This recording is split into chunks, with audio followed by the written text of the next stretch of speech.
Hi, welcome to e-learning program for grade 10 economics.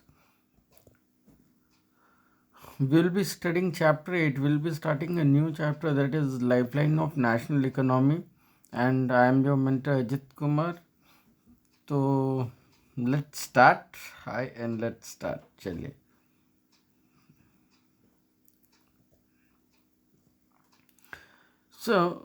Let's start with the textbook first.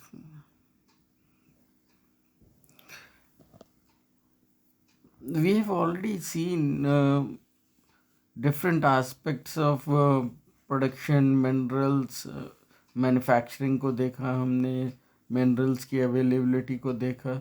मगर इन सारी चीज़ों में जो भी आपने पढ़ा है मैन्युफैक्चरिंग इंडस्ट्री में प्रोडक्शन एक्टिविटी, या फिर मिनरल्स की अवेलेबिलिटी, या फिर एग्रीकल्चर, इन सारी चीज़ों में एक चीज़ जो कॉमन होगी वो होगी ट्रांसपोर्टेशन, है ना।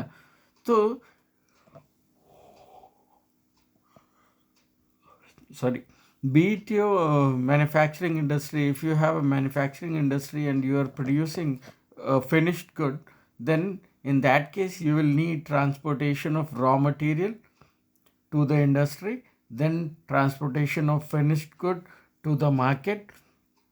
In case of minerals and ores, you need to transport the raw material to the concerned manufacturing industry or for processing.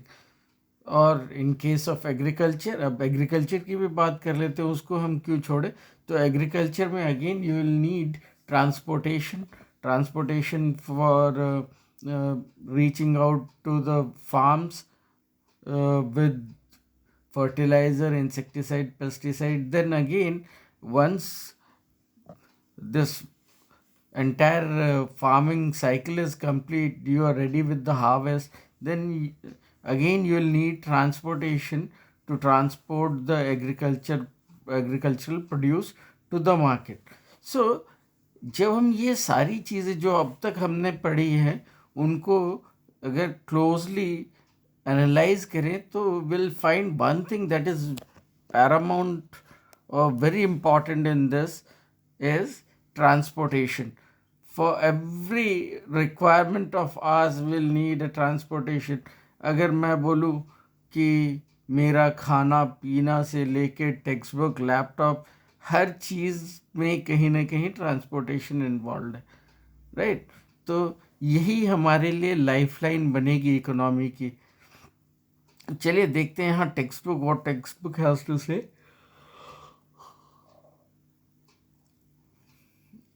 We use different material and services in our daily life. Some of these are available in our immediate surrounding, while other requirements are met by bringing them from other places. तो जो भी एक human की requirement है वो हमेशा ये ज़रूरी नहीं है कि जहाँ वो लोकेटेड है, suppose Ajit Kumar is located in Jamnagar, right. तो अजीत कुमार की ज़रूरत की चीज़ जामनगर में ही मिल जाए। हो सकता है बहुत सारी मेरी ऐसी रिक्वायरमेंट की चीज़ें हैं जो बाहर हैं, जामनगर के बाहर मिल रही हैं। अब रिक्वायरमेंट क्या होगी कि क्योंकि मुझे वो चीज़ों की ज़रूरत है, because I need them, there is a demand for those goods, so these items which are in demand or which I need needs to be transported from elsewhere to Jamnagar. अब ये काम करना पड़ेगा।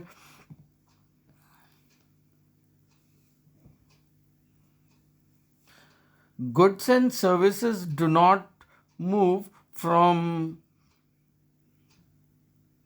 goods and services do not move from supply locals to demand locals on their own। तो जो भी हमारा goods and services है वो अपने आप तो मूव करेगा नहीं, ठीक। The movement of these goods and services from the supply location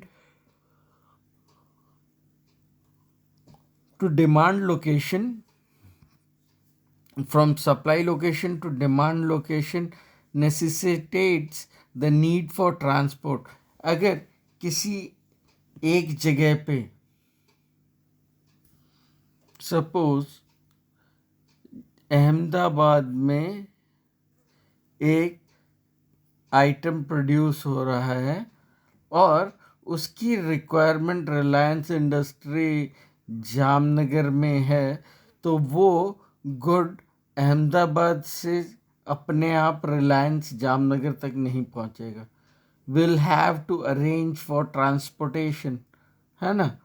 या इस तरह की ऐसी कई चीज़ें हो सकती हैं जो कहीं भी प्रोडक्शन हो, कहीं भी मिल रही है, बट उसकी रिक्वायरमेंट दूसरी जगह है, डिमांड है।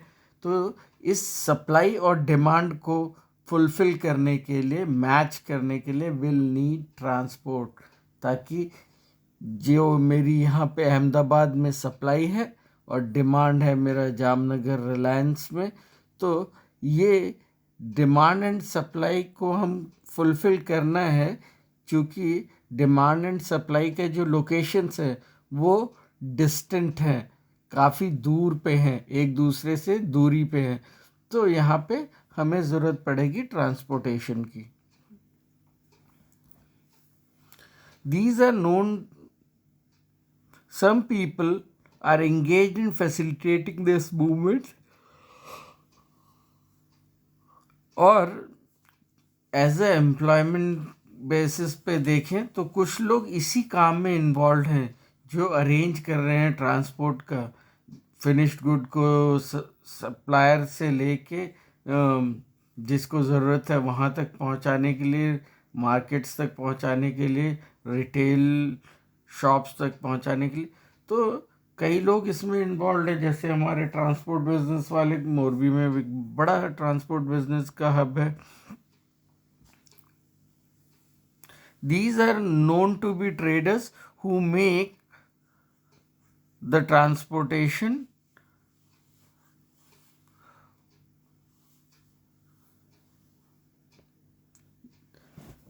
now see here, these are known to be the traders who make the products come to the consumer by transportation, right? अब ये जो हमारे ट्रांसपोर्टर भाई लोग हैं, इनका काम क्या है, जो फिनिश्ड गुड है उसको कंज्यूमर तक पहुंचाना है।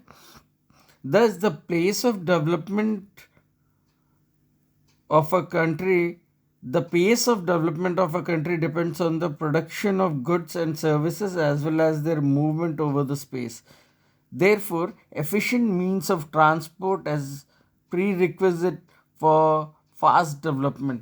तो किसी भी देश में कितनी तेजी से विकास होगा, राइट, किसी देश का डेवलपमेंट कितना रैपिड होगा, कितना फास्ट होगा, वो सिर्फ प्रोडक्शन, सप्लाई, डिमांड पे ही निर्भर नहीं करेगा. It will not only rely on supply and demand and production, but rather it will also depend on the speed at which these goods are being transported from production location to demand location. जहाँ production हो रहा है वहाँ से लेके market तक, consumer तक कितनी तेज़ी से हम उसे पहुँचा पा रहे हैं, इस बात पे भी हमारी इकोनॉमी डेवलप करेगी, देश का डेवलपमेंट निर्भर रहेगा ना। तो जब ये इतना इम्पॉर्टेंट है तो भाई इसके बारे में पढ़ना भी ज़रूरी है, और इसीलिए हम इस चैप्टर को पढ़ रहे हैं. Movement of these goods and services can be over 3 important domains of our earth, that is land, water and air. तो अगेन अब जब बात ट्रांसपोर्टेशन की हो गई है, lifeline of Indian economy that is transportation, तो हम अपना फेवरेट काम शुरू करते हैं. हमारा फेवरेट काम ज्योग्राफी में है क्लासिफाई करने का, तो हम यहाँ क्लासिफाई कर लेते हैं. Now let's see what are the different classification of transportation. We can classify means of transport in terms of 3 domains. जो हमारा 3 डायमेंशन है लैंड का, लैंड का 3 डायमेंशंस क्या हो सकता है, in land, sorry on land, under water या through water and by air. तो जल के रास्ते से, ज़मीन के रास्ते से या हवा के रास्ते से, right. Land, water and air, ये 3 मीडियम हो सकते हैं. अब लैंड पे क्या क्या ट्रांसपोर्टेशन का तरीका हो सकता है? रोडवेज से किया जा सकता है, मींस रोड नेटवर्क पे। सेकंड रेलवे से। और थर्ड इज पाइपलाइन। पाइपलाइन का एक एग्जांपल आपने देखा है, क्या है वो? सोचिएगा। Jagdishpur dash dash dash pipeline. हाँ, जब हम लोग पढ़ रहे थे रिफाइनरीज के बारे में तब हमने इसके बारे में पढ़ा था। चलिए, I will not tell you about this, you need to recollect. ठीक। उसके बाद जब हम वाटर की बात करेंगे तो वाटर में दो टाइप के ट्रांसपोर्ट हो सकते हैं। इनलैंड, जब हम इनलैंड ट्रांसपोर्ट की बात करते हैं, दिस मीन्स अगर ये मेरा इंडिया है तो कांडला पोर्ट से अगर मैं किसी सामान को ट्रांसपोर्ट करूं मुंबई, मुंबई से गोवा, या फिर केरला कोच्चिन एर्नाकुलम हार्बर, या फिर कलकत्ता में प्रोड्यूस किया हुआ कोई भी सामान अगर यहाँ से विशाखापट्टनम या पारादीप पोर्ट या चेन्नई हार्बर में हम विद इन इंडिया ट्रांसपोर्ट कर रहे हैं तो उसको बोलेंगे इनलैंड। मगर इसकी जगह अगर हम ये कर दें कि कांडला पोर्ट से हम सीधा अरब कंट्रीज़, अफ्रीका, यूरोप या कि कहीं विदेश में भेज रहे हैं तो वो हो जाएगा ओवरसीज़। मेजरली हमारे पास पोर्ट हैं कौन कौन से? कांडला पोर्ट गुजरात में, कांडला पोर्ट मुंबई, गोवा, राइट। अभी कारवार पोर्ट कर्नाटका में एक नया पोर्ट है।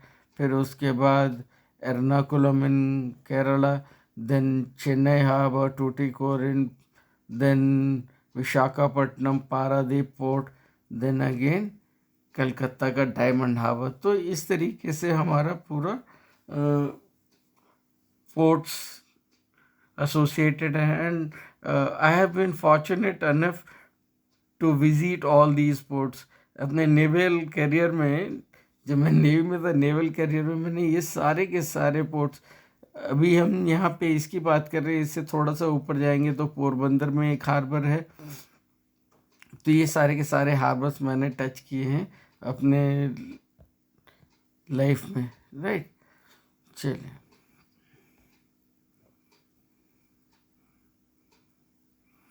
and the third is domestic airways and international airways। तो डोमेस्टिक एयरवेज अगेन जहाँ पे हम flights within Indian destination, from one destination to other destination where aircraft flies and both the destination lies in India, अगर take off का place और landing का place दोनों with in the country है तो उसे डोमेस्टिक एयरवेज बोला जाएगा। ऐसे एयरलाइंस जो विद इन द नेशन हमारे इंडिया की जियोग्राफिकल बाउंड्री के अंदर ऑपरेट कर रहे हैं वो डोमेस्टिक एयरवेज हो जाएंगे। और जो इंडिया से foreign and vice versa operate कर रहे हैं वो इंटरनेशनल एयरवेज हो जाएगा। I am no domestic airways या इंटरनेशनल एयरवेज, इन दोनों में अगेन यहाँ पे एक और क्लासिफिकेशन ये रहेगा, पब्लिक सेक्टर अंडरटेकिंग हो सकता है या प्राइवेट सेक्टर अंडरटेकिंग हो सकता है। जैसे एयर इंडिया, इंडियन एयरलाइंस, ये हमारे पब्लिक सेक्टर अंडरटेकिंग है, गवर्नमेंट की एयरलाइंस है। उसके बाद जो भी हमारे पास है, स्पाइस जेट है या फिर जेट एयरवेज है, विस्तारा है, ये सारी हमारी प्राइवेट एयरलाइंस है। चलिए, let's see now.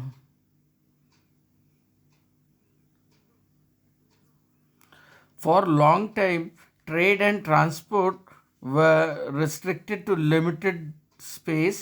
With the development of science and technology, the area of influence of trade and transport expanded far and wide। तो जब तक हमारे पास आप देखेंगे कि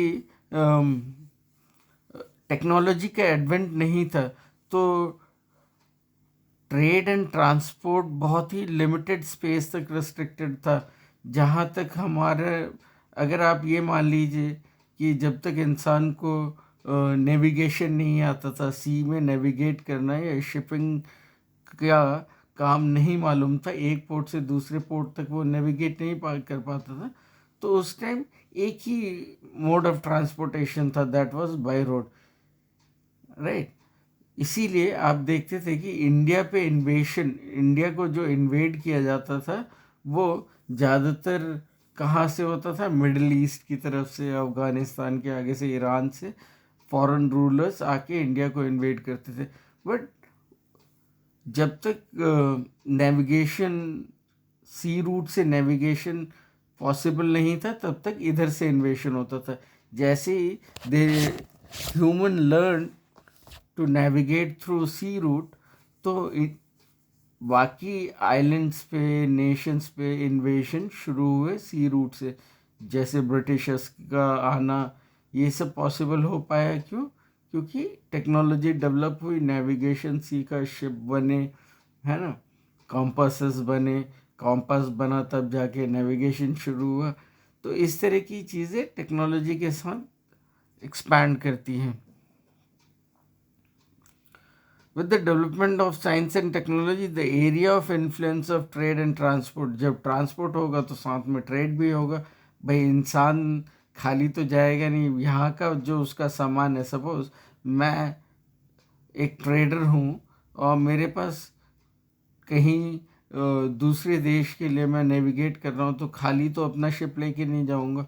what I will do is I will fulfil, make my ship completely top up with the Indian produce जो मेरे उस एरिया में है, उसको ले जाके मैं एक ऐसे डेस्टिनेशन पे उतारूँगा जहाँ पे उसका डिमांड रहेगा। ठीक, तो ये पुराने समय से है। Today, the world has been converted into a very large village with the help of efficient and fast and moving transport. Transport has been able to achieve this with the help of quality, equally developed communication system. Therefore, transport, communication, trade are complementary to each other. तो पूरे world को जब हमने एक छोटे से village में convert कर दिया है, क्यों कर पाए हम ऐसा? क्योंकि अब हमारे पास ट्रांसपोर्ट के मीन्स हैं और साथ के साथ कम्युनिकेशन का भी साधन है। जब कम्युनिकेशन और ट्रेड हमारे, इसीलिए नेशनल इकोनॉमी का मेन लाइफलाइन रहेगा। और ये दोनों एक दूसरे के लिए transportation, communication and trade are complementary to each other. जहाँ पे भी ट्रेड की ज़रूरत पड़ेगी तो आप देखेंगे वहाँ ट्रांसपोर्ट और कम्युनिकेशन का इम्पॉर्टेंट रोल रहेगा। आपस में ये तीनों चीज़ें एक दूसरे पे इंटीग्रेटेड हैं। Today India is well linked with the rest of the world despite its vast size, diversity and linguistic, social, cultural plurality, linguistic, ठीक। तो भारत का अगर हम जियोपॉलिटिकल बाउंड्री देखें या डाइवर्सिटी देखें, यहाँ का सोशियो कल्चरल डाइवर्सिटी को देखिए या लिंग्विस्टिक डाइवर्सिटी को देखिए, फिर भी हम पूरे वर्ल्ड के साथ वेल कनेक्टेड हैं।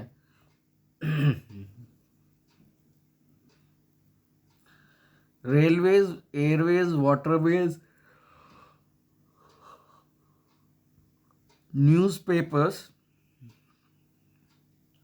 television, cinema, internet, etc. have been contributing to the social economic progress in many ways.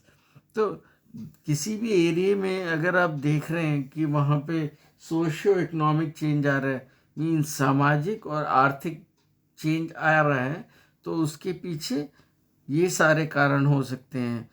जैसे गुड ट्रांसपोर्ट हो या फिर कम्युनिकेशन का मीडियम अच्छा हो, newspaper, radio, television, cinema, internet, इन सब के इफेक्ट से सोशियो इकोनॉमिक चेंज आ सकता है।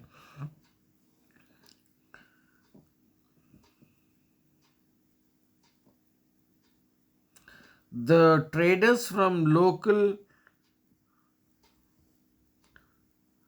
The traders from local to international level have added to the vitality of its economy. It has enriched our life and added substantially to the growing amenities and facilities for the comfort of life. चूँकि हमारे पास communication का network strong होता जा रहा है, हमारा transportation network बहुत strong है, तीनों डोमेन में हम इजीली एक्सेसिबल हैं, हमारे पास प्रिंट मीडिया से लेके इंटरनेट ये सारी चीज़ें अवेलेबल हैं, तो हमारा जो भी रिक्वायरमेंट की चीज़ है, कंफर्ट की चीज़ें हैं, वो इजीली अवेलेबल हो रही हैं, ठीक। और हमारे लाइफ का कंफर्ट बढ़ता है जब भी ट्रेडिंग बढ़ती है, तो कहीं ना कहीं, और ये सारी फैसिलिटीज़ लाइफलाइन जो है अगर वो अवेलेबल है तो हमारा लाइफ इजी हो जाएगा और कंफर्ट की हर चीज़ें इजीली अवेलेबल होंगी, तो in turn life will become easy and comfortable. In this chapter we'll see how the modern means of transport and communication serve as lifeline for our nation and its modern economy. It is thus evident that a dense and efficient network of transport and communication is prerequisite for local, national and global trade of today. चलिए, तो ये बात मान ली, pre requisite मतलब एक बहुत ही basic ज़रूरत। आज की डेट में अगर हम अपने ट्रेड को बढ़ाना चाहते हैं तो हमारे पास ट्रांसपोर्टेशन का बहुत अच्छा नेटवर्क होना चाहिए, जिसमें रोड, रेल एंड एयरवेज हो, और हमारा कम्युनिकेशन बाकी देशों के साथ बहुत ही अच्छा हो।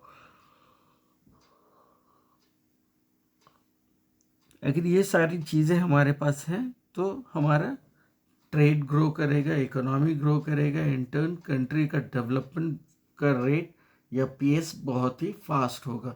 चलिए, with this will put an end to today's session and I would like to know from you all.